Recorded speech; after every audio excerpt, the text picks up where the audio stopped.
दोस्तों नमस्कार, मैं हूं दिनेश कुमार। उत्तर प्रदेश की समाजवादी पार्टी के नेता मोहम्मद आजम खान से जुड़ी हुई एक बहुत बड़ी खबर सामने आ रही है। 2027 के यूपी विधानसभा चुनाव से पहले आजम खान से जुड़ी ये खबर कहीं ना कहीं सियासी गलियारों में अब चर्चा का केंद्र बन चुकी है। दरअसल मोहम्मद आजम खान के ड्रीम प्रोजेक्ट जौहर यूनिवर्सिटी के मोहम्मद अली जौहर ट्रस्ट को आयकर विभाग का नोटिस जारी हुआ है।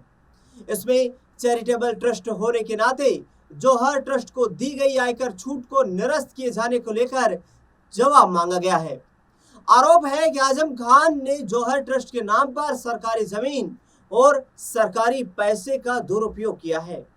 चैरिटी के नाम पर बनाए गए ट्रस्ट को निजी एवं पारिवारिक ट्रस्ट बना डाला। मंत्री रहते हुए अपने पद का दुरुपयोग किया गया। सरकारी धन को जौहर यूनिवर्सिटी में लगाया गया।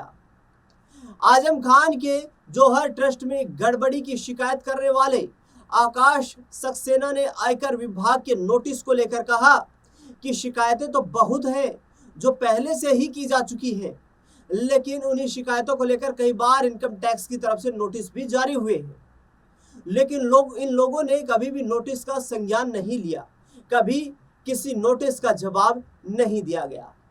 जौहर यूनिवर्सिटी ट्रस्ट पर घोटाले का आरोप लगाए जा रहे हैं कि आज के समय में जो सबसे बड़ा घोटाला है वो जौहर यूनिवर्सिटी का ट्रस्ट है।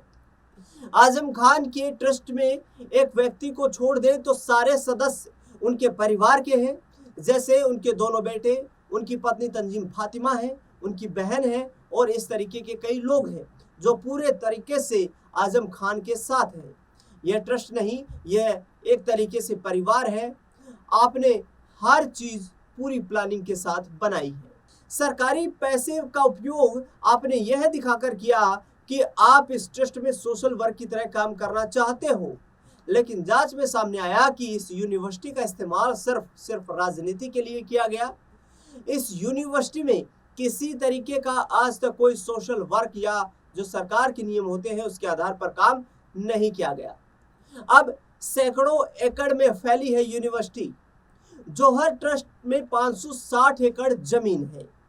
यूनिवर्सिटी 350 एकड़ से ज्यादा भूभाग में फैली है, जिसमें 350 एकड़ से ज्यादा सरकारी भूमि बताई जा रही है, जिसे हम कोर्ट में साबित कर चुके हैं। इसके अलावा मैक्सिमम यूनिवर्सिटी की जो बिल्डिंग है, लास्ट ईयर इनकम टैक्स ने अपनी रिपोर्ट में कहा था कि ये सारी बिल्डिंग सरकारी पैसे से बनी है।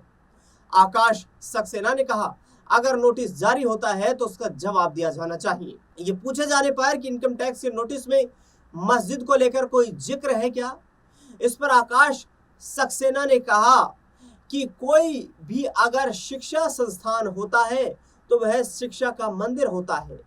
उस मंदिर में वहां आप मस्जिद का निर्माण करते हैं और वह मस्जिद कोई मामूली मस्जिद नहीं। आप रामपुर में यह संदेश देते हैं कि यह मस्जिद मेरी मस्जिद है और यह मस्जिद रामपुर की जामा मस्जिद से भी ऊंची है। जब वहां लोग नमाज पढ़ने जाते हैं तो आप उनको लाठी डंडों से पीटकर निकाल देते हैं। आकाश सक्सेना ने कहा कि आप कहते हैं कि यह मेरी मस्जिद है। सबसे बड़ी बात कि किसी भी शिक्षा संस्थान में अगर आपके अंदर बहुत ज्यादा धर्म प्रतिष्ठा है तो गुरुद्वारा है, मंदिर है, मस्जिद है, आप सब बनाइए।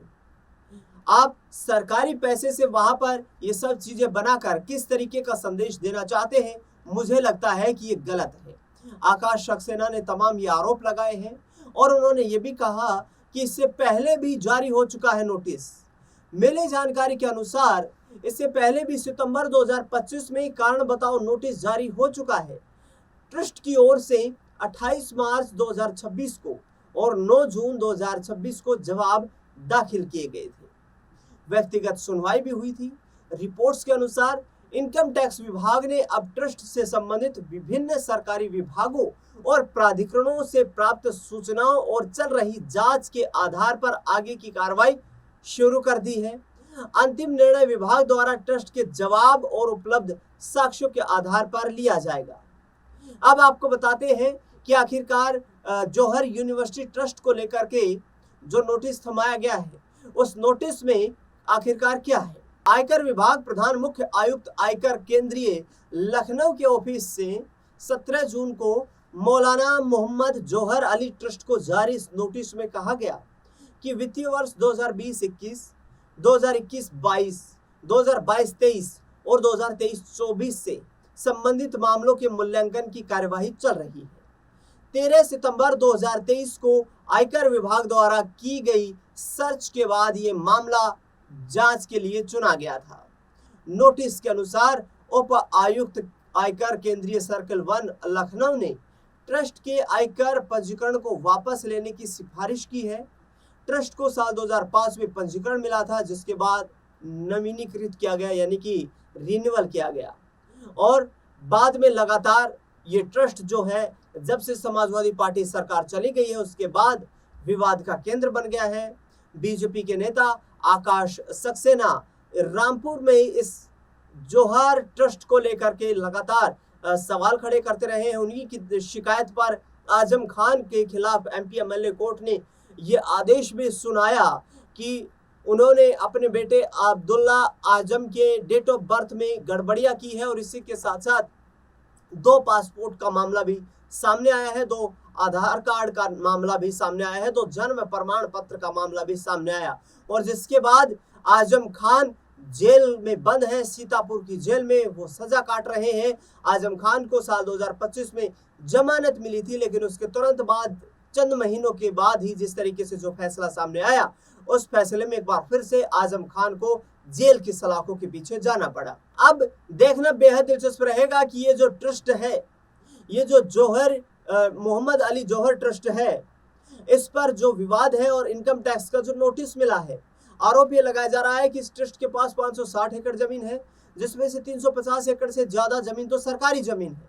तो इस सरकारी जमीन को क्या खाली करवाया जाता है, ये देखना बेहद दिलचस्प रहेगा। जो बिल्डिंग है उसकी क्या पैमाइश हो पाती है, और पैमाइश करने के बाद विभाग क्या उसे अपने कब्जे में लेने के लिए तैयारी शुरू करता है, क्योंकि आजम खान इस वक्त जेल में बंद है, और 2027 का विधानसभा चुनाव देखते हुए भारतीय जनता पार्टी की सरकार एक बार फिर से ये संदेश देने का प्रयास करेगी कि किसी भी प्रकार के अवैध निर्माण या अवैध जमीनों पर कब्जे जो हैं वो स्वीकार नहीं किए जाएंगे। सरकार उनके खिलाफ सख्ती से कदम उठाएगी और सख्ती से एक्शन भी लिया जाएगा।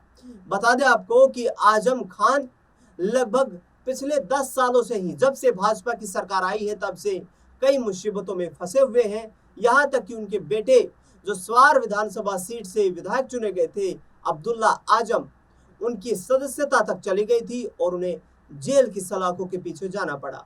तंजीम फातिमा या आजम खान की अनुपस्थिति में रामपुर से विधानसभा का चुनाव लड़ेंगी, ये देखना भी बेहद दिलचस्प रहेगा। इस खास रिपोर्ट को लेकर के आपका क्या कुछ मानना है, क्या कुछ राय प्रतिक्रिया है, कमेंट बॉक्स में देना बिल्कुल ना भूलें।